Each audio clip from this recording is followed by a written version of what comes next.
காவிரி விவகாரத்தில் உச்சநீதிமன்றத்தை நாடுவதற்கான தீர்மானம் அனைத்துக் கட்சி கூட்டத்தில் நிறைவேற்றம்.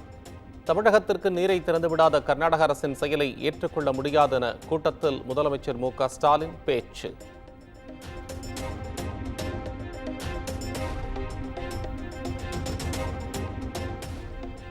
தமிழ்நாட்டில் அனைத்துக் கட்சி கூட்டம் நடத்துவதில் எந்த பிரச்சனையும் இல்லை.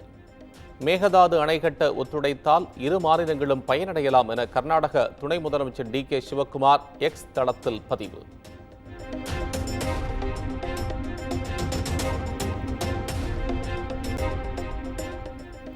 தமிழக உள்துறை செயலாளர் அமுதா ஐஏஎஸ் வருவாய்த்துறை செயலாளராக நியமனம். புதிய உள்துறை செயலாளராக தீரஜ்குமாரை நியமனம் செய்து தமிழ்நாடு அரசு உத்தரவு.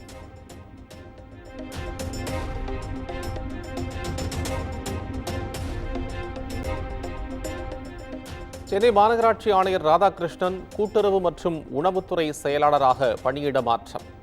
மாநகராட்சியின் புதிய ஆணையராக குமரகுருபரன் நியமனம்.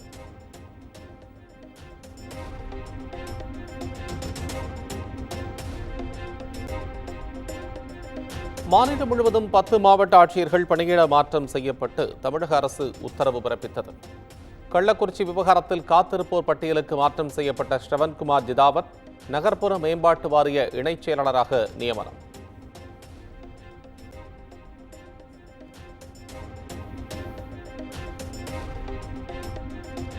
பள்ளிக்கல்வித்துறை இயக்குநர்கள் 3 பேர் பணியிட மாற்றம். தொடக்க கல்வித்துறை இயக்குநர் சேதுராம சர்மா ஆசிரியர் தேர்வு வாரிய உறுப்பினராக நியமனம்.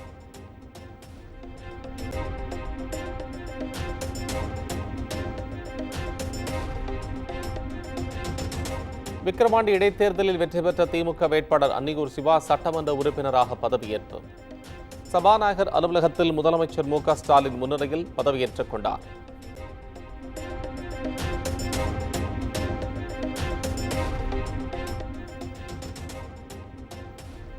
மக்களவை தேர்தல் நேரத்தில் 4 கோடி ரூபாய் பறிமுதல் செய்யப்பட்ட விவகாரம்.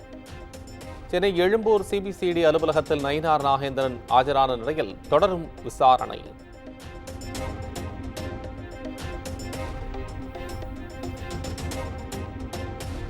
போதைப்பொருள் கடத்தல் வழக்கில் ஜாஃபர் சாதிக்குடன் தொடர்பில் இருந்த ஜோசப் என்பவரின் வீட்டில் அமலாக்கத்துறை சோதனை. ஜாஃபர் சாதிக்கின் வங்கிக் கணக்கிலிருந்து பல கோடி ரூபாய் ஜோசப்பிற்கு பரிவர்த்தனை செய்யப்பட்டுள்ளதாக குற்றச்சாட்டு.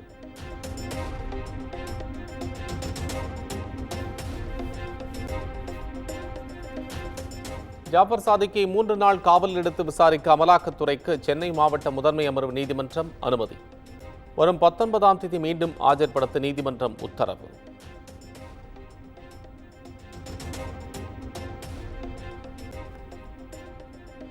மதுரை நாம் தமிழர் கட்சியின் நிர்வாகி கொலை வழக்கில் குற்றவாளிகளை போலீசார் விரைந்து பிடித்திட வேண்டும்.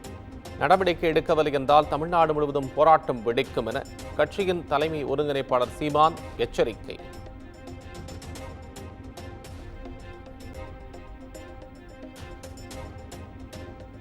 தமிழ்நாட்டில் மட்டும்தான் 20,000 அரசு பேருந்துகள் இயக்கப்பட்டு வருகின்றன. இந்தியாவில் வேறு எந்த மாநிலத்திலும் கிடையாது என்று போக்குவரத்துத்துறை அமைச்சர் சிவசங்கர் பேச்சு.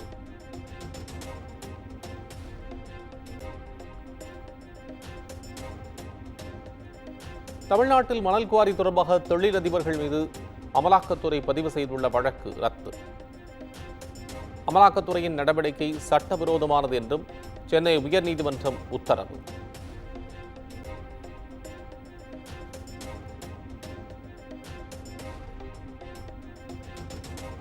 மலையை ஆக்கிரமித்து கழிப்பிடம் மற்றும் கட்டிடங்கள் கட்ட எப்படி அனுமதிக்க முடியும்? திருவண்ணாமலை கிரிவலப்பாதையில் கட்டப்பட்டுள்ள சட்டவிரோத கட்டிடங்களை அகற்றக்கோரிய வழக்கில் உயர்நீதிமன்றம் கேள்வி.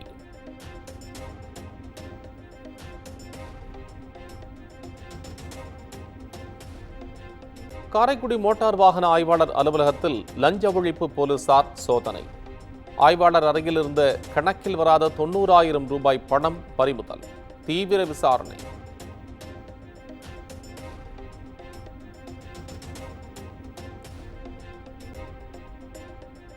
தொடர் கனமழை காரணமாக குற்றால அருவியில் வெள்ளப்பெருக்கு. மறு உத்தரவு வரும் வரை சுற்றுலா பயணிகள் செல்ல தடை விதிப்பு.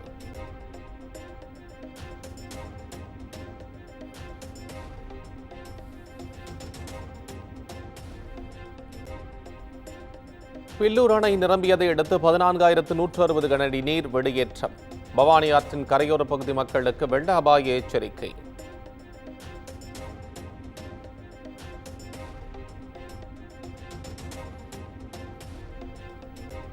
கோவை மாவட்டத்தில் கனமழை பெய்து வருவதால் ஒரே நாளில் சிறுவாணி அணையின் நீர்மட்டம் 4 அடி உயர்ந்தது.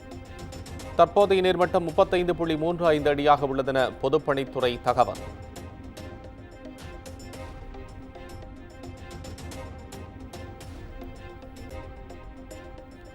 புதுச்சேரியில் வகுப்பறையில் பட்டாக்கத்தியுடன் ரீல்ஸ் செய்த மாணவர்கள் அட்டூழியம் செய்யும் வீடியோ வெளியாகி பரபரப்பு.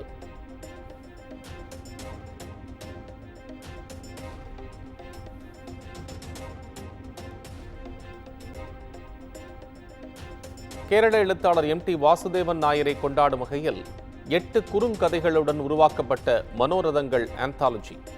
மம்முட்டி, மோகன்லால் என மொத்த மலையாள திரையுலகமும் இணைந்துடைய தொடரை கமல் தொகுத்து வழங்குகிறார்.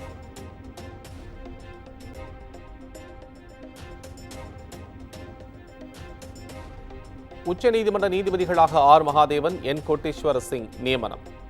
கொலீஜியம் பரிந்துரையை ஏற்ற குடியரசுத் தலைவர் திரௌபதி முர்மு உத்தரவு.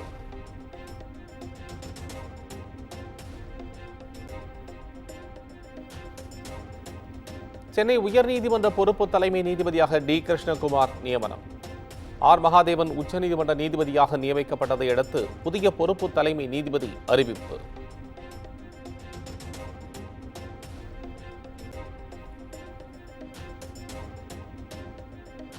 ஜம்மு காஷ்மீரில் பயங்கரவாதிகள் நடத்திய தாக்குதலில் ராணுவ வீரர்கள் 4 பேர் வீரமரணம். ஜம்மு காஷ்மீரில் அமைதியை மீட்டெடுக்க நடவடிக்கை எடுக்கப்பட்டு வருவதாக மத்திய பாதுகாப்புத்துறை அமைச்சர் ராஜ்நாத் சிங் எக்ஸ் தளத்தில் பதிவு.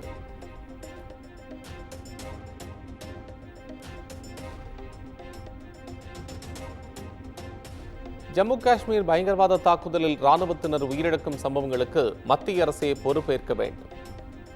தீவிரவாதத்திற்கு எதிராக ஒட்டுமொத்த நாடும் ஒன்றுபட்டு நிற்பதாகவும் காங்கிரஸ் எம்பி ராகுல் காந்தி எக்ஸ் தளத்தில் பதிவு.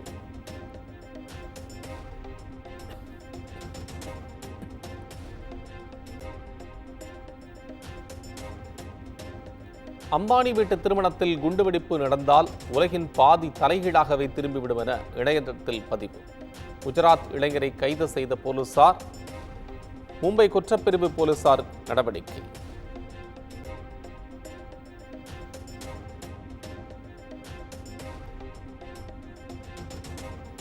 ஜம்மு காஷ்மீரின் சோஹிலோ பாஸ் அருகே விபத்துக்குண்டான வேன் மலையிலிருந்து கவிழ்ந்து விபத்து.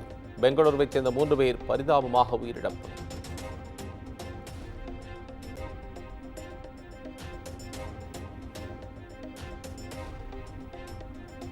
பீகாரில் விஐபி கட்சித் தலைவர் முகேஷின் தந்தை ஜிதன் சஹானி கொலை செய்யப்பட்ட விவகாரம். சிறப்பு புலனாய்வு குழு அமைத்து விசாரணையை தொடங்கியுள்ளதாக பீகார் காவல்துறை அறிவிப்பு.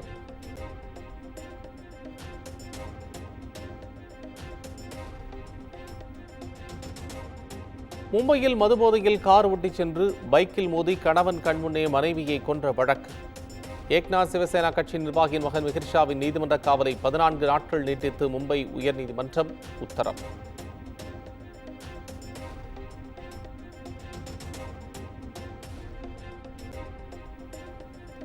வெற்றிமாறன் இயக்கத்தில் சூரி, விஜய் சேதுபதி நடித்த விடுதலை பாகம் 2 திரைப்படம். படத்தின் ஃபர்ஸ்ட் லுக் போஸ்டர் நாளை வெளியாகும் என அறிவிப்பு.